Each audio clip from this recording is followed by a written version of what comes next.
Hi friends, எல்லாம் எப்படி இருக்கீங்க? நான் உங்கள் செல்வம் மகிழா ஃபேமிலி யூடியூப் சேனல்லேருந்து பேசுகிறேன். இப்போ முட்டை கிரேவி செம்ம எம்மியான டேஸ்ட்டான லெவலில் எப்படி வைக்கலாம் பார்க்கலாம் வாங்க. முட்டை தொக்கு செய்ய தேவையான பொருட்கள்: ஒரு 5 முட்டையை அவிச்சு வச்சுக்கணும், 4 வெங்காயம், 6 தக்காளி, 2 பச்சை மிளகாய், 3 டீஸ்பூன் மிளகாத்தூள், தேவையான அளவு எண்ணெய், உப்பு, கடுகு, கருவேப்பிலை, சீரகம். எப்படி செய்யலாம் பார்க்கலாமா? அடுப்பில் ஒரு சட்டி வச்சுட்டு தேவையான அளவு எண்ணெய் ஊற்றணும்.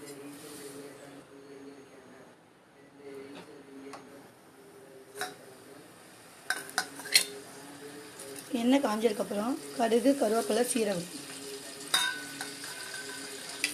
கடுகு நல்லா பொரிஞ்சிச்சு, பச்சை மிளகாவும் வெங்காயமும் போடும்.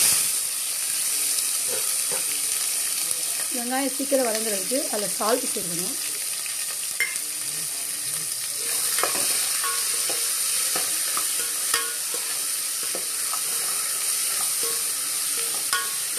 வெங்காயம் வந்து நல்லா ட்ரையாக வதங்கணும். வெங்காயம் இந்த அளவு வதங்கினதுக்கப்புறம் தக்காளி சேர்த்துக்கணும்.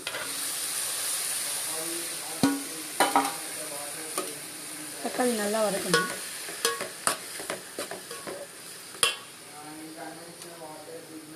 அதில் இஞ்சி பூண்டு பேஸ்ட்,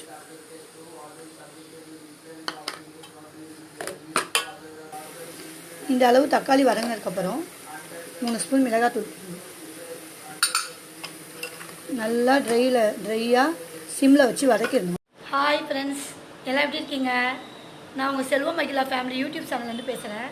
இப்போ முட்டை கிரேவி செம்ம எம்மியான டேஸ்ட்டான லெவலில் எப்படி வைக்கலாம் பார்க்கலாம் வாங்க. முட்டை தொக்கு செய்ய தேவையான பொருட்கள்: ஒரு 5 முட்டையை அவிச்சு வச்சுக்கணும், 4 வெங்காயம், 6 தக்காளி, 2 பச்சை மிளகாய், 3 டீஸ்பூன் மிளகாத்தூள், தேவையான அளவு எண்ணெய், உப்பு, கடுகு, கருவேப்பிலை, சீரகம். எப்படி செய்யலாம் பார்க்கலாமா? அடுப்பில் ஒரு சட்டி வச்சுட்டு தேவையான அளவு எண்ணெய் ஊற்றணும்.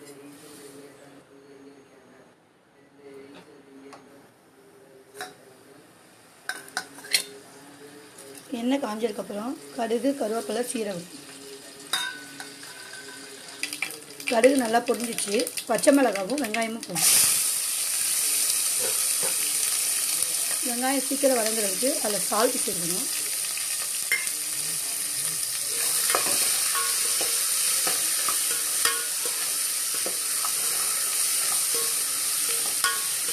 வெங்காயம் வந்து நல்லா ட்ரையாக வதங்கணும்.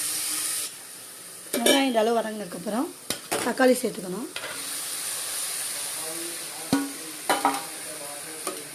தக்காளி நல்லா வதக்கணும்.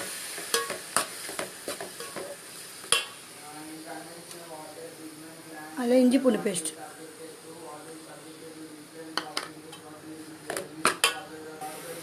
இந்த அளவு தக்காளி வதங்கினதுக்கப்புறம் 3 ஸ்பூன் மிளகாத்தூள்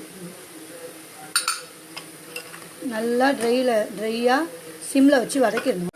கொஞ்சம் இதில் தண்ணி சேர்க்கணும். நல்லா இந்த தக்காளி வந்து நல்லா வதங்கணும். இந்த பச்சை வடை மிளகாத்தூள் போடணும். இந்த சிம்மில் வச்சு தட்டை போட்டு மூடிடணும்.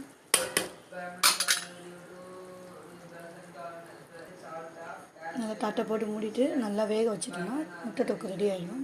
இந்த அளவு தொக்கு வதங்கினதுக்கப்புறம் நம்ம அதில் வந்து முட்டையை அவிச்சு அதில் லைட்டாக கீறி அதில் போட்டுடணும். சூடான சுவையான முட்டை கிரேவி ரெடி ஆயிடுச்சு. இந்த வீடியோ உங்களுக்கு பிடிச்சிருந்துச்சின்னா சப்ஸ்கிரைப் பண்ணுங்கள், லைக் பண்ணுங்கள், கமெண்ட் பண்ணுங்கள், ஷேர் பண்ணுங்கள், பெல் சிம்பலை ஆலில் போடுங்க. தேங்க்யூ.